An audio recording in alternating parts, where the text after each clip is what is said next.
পথশ্রী রাস্তা তৈরির ঠিকাদারের কাছে ঈদের চাঁদা তোলাকে কেন্দ্র করে তৃণমূলের দুই গোষ্ঠীর বিবাদের জেরে এক পক্ষ পথশ্রী রাস্তা তৈরির কাজ বন্ধ করল। রাস্তা তৈরির কাঁচামাল ব্যবহার করা হচ্ছে নিম্নমানের। এই অভিযোগ তুলে রাস্তার কাজ বন্ধ করল তৃণমূলের অন্য পক্ষ। অভিযোগ, ঠিকাদারকে মারধরও করা হয়েছে। বীরভূমের শিউরির হারাইপুরের মালপাড়া এলাকার ঘটনা। আজ ওই পাথর খারাপ ছিল, কিন্তু শুধু ধুলো, পাথরের মধ্যে শুধু ধুলো, আদার্স কিছু নেই। না, আপনারা দেখি চাঁদার জুলুম করছেন, সেই চাঁদা দিতে না পারা। হ্যাঁ, সেটা আমি বলতে পারবো না, তবে যা শুনলাম নাকি মেম্বারের সালা নাকি চাঁদাতে চেকে সই করেছে।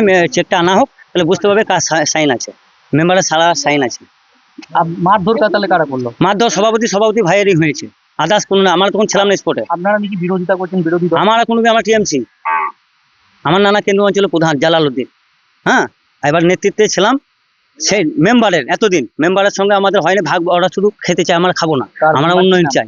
বাধা সৃষ্টি, যে পাথর বাধা সৃষ্টি কিছু না, কিছু কদমা মতন ওই রাস্তা ভরে নিয়ে এসছে ট্রাক্টরে, কিছু ডাস্ট ধুলো, হ্যাঁ প্লান থেকে এসছে, 2-4 ধামা চলে এসছে। ওই জন্য মানুষ রাস্তা তৈরি কোন প্রকল্পে? এটা হচ্ছে পথশ্রী। পাথরের তো একদম নিম্নমান। না, পাথর ঠিকই আছে, ওই লাস্টে ভরে নিয়ে এসছে। এটা লাস্ট গাড়ি ট্রাক্টরে মানুষ প্লান থেকে নিয়ে এসছে, ওই জন্য কিছু ডাস্ট চলে এসছে। সাধারণ মানুষ তো বলছে কেন? না, সাধারণ মানুষ তো কই কিছু বলেনি। আমি তো সকাল থেকে রয়েছি, দেখছি। আপনাদের সামনে তো বলছেন, আড়াল তো বলছেন। আর আলে কে কি বললো, তারা বিরোধী, তারা অনেক কিছু বলবে। উন্নয়নকে যারা বাধা দেয় তারা তো অনেক কিছুই বলবে। যারা উন্নয়ন চায় না তারা তো বলবেই। তারা কি তাহলে বিরোধী? তারা উন্নয়ন চায় না, তারা জানতে হবে বিরোধী। নিম্নমানের কাজ কেন হবে? পথশ্রীর কাজ ইঞ্জিনিয়ার এসে দেখে দিয়েছে, গ্রামের লোককে বলে দিয়েছে, ভাগ মাপ বলে দিয়েছে, শিডিউল ফেলে দিয়েছি, শিডিউল চিটিয়ে দিয়েছি। তার মধ্যে আবার নিম্নমানের কাজ কি করে হয়? এতদূর চলে এলো, এতদূর তাহলে আপনাদের কাছে কোনো খবর গেল না, আর এখানে এসে খবরটা হলো। আজ 450 মিটার কাজটা করে চলে এলাম, সেখানে যদি খানিক আধেক ডিসপুট হতো তাহলে তো গ্রামের লোক আমাকে বাধা দিত। আজ অব্দি কেউ বাধা দেয়নি। নিশ্চয়ই ভালো হয়েছে কাজটা। এখন অব্দি যতটা কাজ করে এসেছি, কেউ বলে দেখ যে নিম্নমানের কাজ হয়েছে বা কাজটা খারাপ হয়েছে, কন্ট্রাক্টরই ছেড়ে দেবো।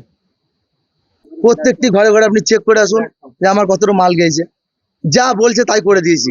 ধরার কারণটা কি? ধরার কারণ আমি যা বুঝতে পারলাম, সকালে আমার কাছে ফোন এসেছিল, কালকে আমাকে ধরেছিল একবার, যে ভাই আমাকে একটা 30,000 টাকা চাঁদা দিয়েছিল ঈদের খেলা, বাবা যাই হোক কিসের জন্য। কারা?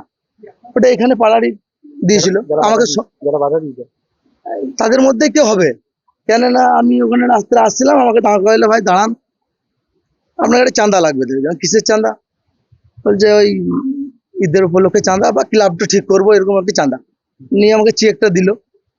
চেকটা দেখলাম 30,000 টাকা। আমার 30,000 টাকা আমার লাভ হবে এখানটা? পথশ্রীর কাজ 5 বছর সিকিউরিটি আছে, লাভ হবে? আমি দিতে পারবো না ভাই। তোমার চাঁদা কিছু লাভ আমার কাছে, অল্প করে আমি চাঁদা দিয়ে দেবো খেলার জন্য। গ্রামবাসীরা জানিয়েছেন, আসল গন্ডগোল ঈদের চাঁদাকে কেন্দ্র করে। শাসক দলের এক গোষ্ঠী ঈদের জন্য ঠিকাদারের কাছে 30,000 টাকা চাঁদা হিসেবে দাবি করেছিল। ঠিকাদার সেটা দিতে না চাওয়ায় প্রথমে তাকে মারধর করা হয়, পরে নিম্নমানের সামগ্রী দিয়ে কাজ করা হচ্ছে এই অভিযোগ আনা হয়। ঘটনায় তৃণমূলের দুই গোষ্ঠী একে অপরের বিরুদ্ধে অভিযোগ তুলেছে। News India.